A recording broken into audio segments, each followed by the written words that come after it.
I'm going to be showing you how to create a calendar using your Google Sheets. So it's really easy, so let's get right into it. So all you need to do is open your Google Sheets website first. Just go to your favorite browser and just type in Google Sheets. And right at the top, you can find Google Sheets right over here. Just go ahead and open it. And you have the sign in option right here. Just go ahead and tap there to sign in. And now at the top where you can see template gallery, you have all sorts of options. So you just need to search for calendar. So you have annual calendar right here. Just go ahead and tap on annual calendar. And as you can see, you have a calendar right here.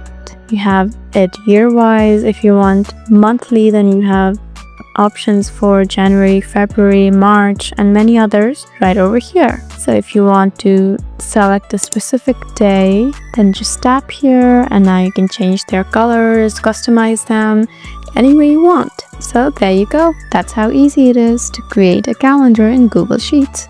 I hope this video was helpful for you. Please leave us a like and drop us a comment down below, and we'll see you again in our next video.